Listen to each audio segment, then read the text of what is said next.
prototype suspension on this car and the fake beadlock rims. $1,800 for this package. Shows you how much we're getting ripped off in Australia. So we've arrived at the off-road area, and as predicted, it's kind of like a car park off-road course. But hang on a second. Let me quickly explain what is actually going on here. This is the second part to the video we sent live yesterday, which is looking at some of GWM's products in China in virtually a car park. If you do want to check that video out, there is a link in the description below. This video is all about off-road driving in some of GWM's off-road focused vehicles. Unfortunately, again, in a car park, but it'll give you an idea of some of the products that are coming to Australia and some of the accessories that are available in China that we will hopefully get in Australia as well. I'm going to throw back to the video now so you can keep watching. We'll get to that in a second. I want to show you these though. These are some of the accessory kits you can get for the Tank and Canon products.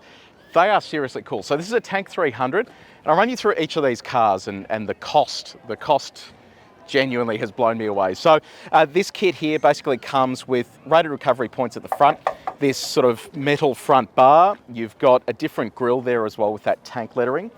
Wide wheel arches here. You've got different suspension. They are still working on the suspension, so the stuff that's fitted to this isn't going to be what's on the final production car, but it comes with a 2.5-inch lift. This has big all-terrain tyres, what appears to be fake beadlock rims. I think they're just on display. You've got Bronco style, I don't even know what these are for at the front here, but kind of has Bronco vibes. They remove the static side steps and go with this retractable one just here. Now up the top, they've done some interesting stuff. So we've seen previously with these products that they have a ladder that comes down, but what they said they were having issues with was a lot of wind noise on the ladder while the car was driving and the potential for it to do damage to the bodywork. This is a standard sort of awning, but come around to this side, I'll show you the innovation they came up with for this ladder. So it stays up there normally, and then to open it up, you basically grab this, pull it out and down, and then you pull this section here, and the whole thing comes down, so you can just climb up. And the ladder's there for you to be able to get up into the vehicle, but it's not always going to be down. And then when you're done with it, you basically pull these sections back up, hold it down here, and you can see it's probably going to be fraught with danger. And then you put this in here and clip it all back in. So pretty cool setup. Now this car over here, come to the front with me, Sean. So different design, but again, modified from standard. So you've got metallic front bumper there, different grille here with the sort of TRX lights on the front there. Blue color, these wheel arch guards just here. Again, prototype suspension on this car and the fake beadlock rims. Should say as well, $1,800 for this package, and that includes the bumper, the wheel arches, all the stuff on the roof, the ladder. It's just crazy value for money. This one here has the more traditional style ladder on the back that sort of folds up like you see on typical cars. Thing that has me excited though is this over here. So this is Canon Alpha. This whole package here is really designed to give you flexibility on storage. So this is a really cool setup because not only have they got drawers in, which I'll show you in a sec, but this off to the side, you've got a water tank up here. You've got a power outlet that can draw from the vehicle to load.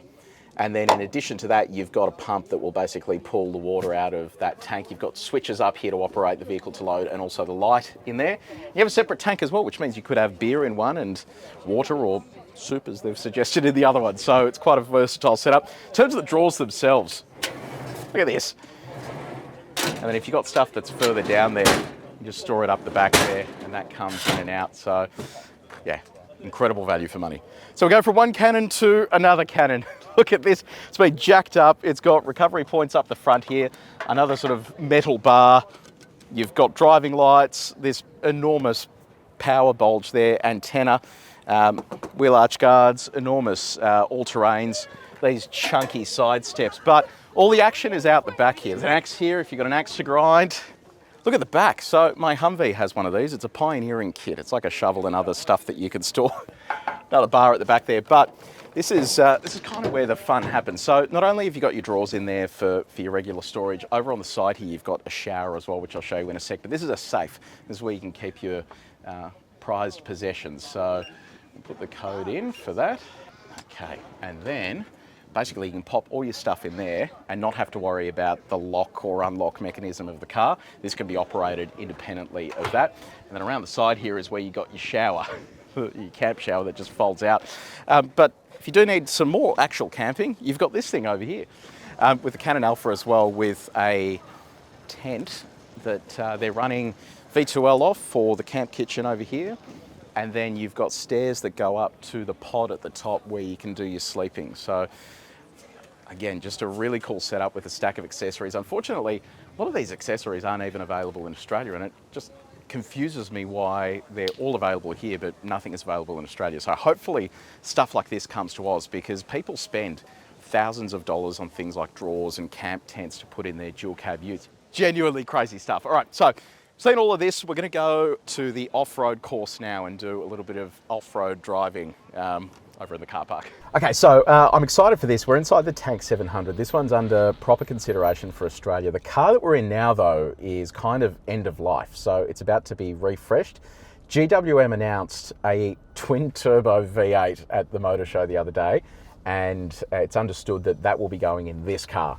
And if it does come to Australia, this is going to probably be pushing around that $100,000 mark. As it stands right now, the car we're in uses a turbocharged petrol V6 mated to a sort of 40-ish kilowatt hour battery, a little bit less.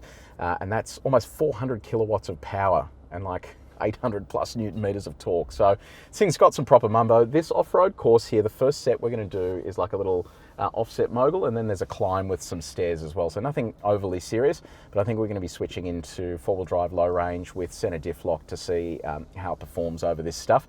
And yeah, so this has air suspension as well. So it is a loaded car. In here it is like luxury city too. So I think that this could be interesting for the Australian market, and at that price point it would make this the most expensive car these guys have ever sold. So yeah, it would be a very interesting proposition. Okie dokie, so this offset mogul is designed to basically kick a wheel up in the air and then get us into a position where we basically just have to power through it. Okay, good to go, perfect. Okay, so as we're coming up here, that front right's going to come off the ground, and we just gradually add a little bit of throttle. And in this position here is where we're kind of just swinging with a couple of wheels off the ground, so similar to what we have set up at the proving ground. Okay, now we're lifting the front left, and the car's basically just walking through this. It's a pretty straightforward affair, but it gives you an idea of the wheel articulation that's available in the vehicle. And this next section here, we're going to be climbing some steps with a breakover at the top. So we'll see how this goes. It should give us a bit of an idea of how smooth the suspension is. This is kind of a luxury-oriented vehicle, but obviously with fairly serious off-road credentials as well. We've got both a front and rear diff lock there too. Okay. Perfect. And then our off-road cameras as well give us an idea of where we're going.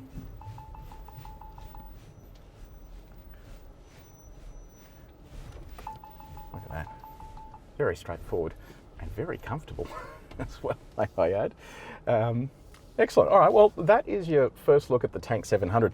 I really like it in here. I don't know whether people would stomach paying 100 grand for this, but if they're going to whack a twin turbo V8 under the bonnet of it with a plug-in hybrid drivetrain, I don't see why you wouldn't. I mean, that's some pretty serious mumbo there. So yeah, very excited for this if it does eventually come to Australia, because it is a really nice car in here. So we just hopped out of this, and I thought we'd just have a little look at it while the guys are getting set up for the next passenger. Look at that air suspension. That has some really decent articulation. This car's been battered and bruised, but really good articulation there. This one's on basically road tyres. They're Michelin Pilot Sport 4 SUV tyres, so definitely not an off-road tyre, but 22s, cool looking wheel design. These are the side steps that pop down. And if you come around to the back as well, big pod there for the spare tyre, loaded with cameras too for autonomous driving, swing open tailgate, and beneath the vehicle, have a look at those airbags. They are absolutely enormous. With a battery that big, front, rear diff locks, V6 engine, it weighs a fair bit, independent rear suspension there as well, and you can see the articulation as it comes over is actually pretty decent. You know what, they're about to go around. I reckon we might walk next to the car just so we can have a proper look under the skirt of it as well. Okay, so he's coming up now to do this obstacle one more time. So suspension is lifted all the way up. When it's in low range, the center diff is locked, like I said before when we were inside the car. If you have a look at the amount of articulation you're getting at the back there, typically with air suspension and IRS, you're not getting a huge amount of articulation, but even at the front, that's pretty decent. Like, it's not an enormous amount, but it's actually doing a decent enough job there as it peels through. Might sneak in behind it, just have a little look under there. Yeah, pretty cool. Look, this is, to be honest, fairly lightweight off-roading over here, but kind of just gives you a bit of a look under the rear of these things and how complex it is. And you think of, again, like I said before, how much weight that is carrying and what it's able to do. It is actually pretty impressive. So now picture that with the twin-turbo V8. It's pretty unreal. Okay, so we're in the Tank 400 now. So this one is kind of under consideration for Australia. They're very hopeful that they can get it, but it's kind of a bit of a mixed bag. We're sitting inside the petrol version of this, so 2-litre turbocharged 4-cylinder. This is priced over here in China from about $40,000, $45,000, $50,000, which is, again, pretty good value for money for the size of the vehicle that you're getting. Proper off-roader as well with low range, front and rear diff locks. So it is fairly serious when it comes to its abilities off-road. Again, we're going to take it over this light-duty four-wheel drive track here just to see how it feels. I suspect this will feel a little different to the 700 given that this doesn't have air suspension. So I'll be keen to see how it actually performs. So we'll line up and see how we go. Okay, so here we go. We're on the offset mogul here. This is going to kick a wheel up and we'll see how this fares given it's got a slightly shorter wheelbase than the 700. All right, there we go. So that's the front wheel off the ground. We've got the rear diff locked here at the moment and it is walking over this without any problems at all. So turn left. Okay. It's okay. Very nice. Okay, there we go. There you go. Heard it from the master. Yeah, look, piece of cake. Again, like I said, very light duty, but it is getting over this without any problems at all. So see how comfortable this is.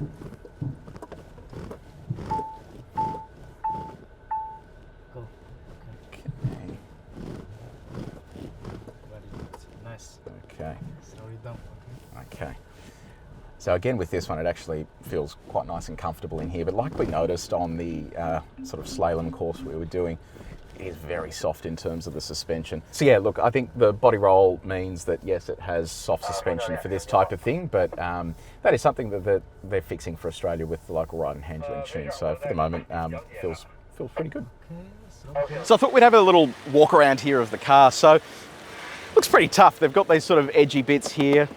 This is all plastic down the front there, but you know, given this is a proper off-roader, they've got lots of accessories available for this here in China. They don't really have enough in Australia, but it gives you the opportunity to sort of customise it a bit more. And there are a lot of Australian companies now doing a lot of development work on this stuff as well. So you can see those exposed rivets just there. Then come around to the back with me, Sean. So a big spare tyre on the back here with the Tank insignia. Under the rear of the vehicle, you can actually see the live axle there. So proper sort of off-road credentials in terms of what this can do. So yeah, let me know in the comment section below with each of these cars. Do you reckon you want to see this in Australia? I think it'd do well, but I think it needs to be priced right. Okay, so it's the end of the day. My legs are killing me, so I'm sitting down for a sec. Look, today's been interesting. Yeah, these Chinese brands, I just don't think they really understand how to properly do these big launches, and they're dealing with like 200 people here, so they're trying to manage it as well as they can. Obviously not an ideal situation driving cars around a car park and doing light duty off-road stuff, but gives us a good indication of what is coming to Australia. And rest assured, when it does finally come to Australia, we will comprehensively test this stuff out. As a recap though, here with GWM, cars that do come to Australia will get local ride and handling tuning. So to me, that shows you a level of involvement there that is deeper than some other Chinese brands. In addition to that, I would love to see just some of those accessories that we saw earlier. That stuff would sell like hotcakes, and especially if you can get it, obviously not the same price that it is here in China, but cheap enough to make it a consideration for people, you would sell that stuff in droves. So pick of the day, what was it? Probably the Way 7, that SUV, 900 Newton meters of torque, beautiful interior, drove sort of nicely enough for what it was. Also like that Tank 700, so that is a potential for Australia with a twin turbo V8, which very much excites me. So let me know what you reckon in the comments section below. If you've got a favourite from today, let me know what you're thinking. What would you like to see in Australia that we don't have already? And what would you like to see changed on the Australian products we already have? If you did enjoy the video, please make sure you like it, you share it with your mates, and if you haven't done so already, subscribe to the channel and press the bell icon. But until next time, take it easy.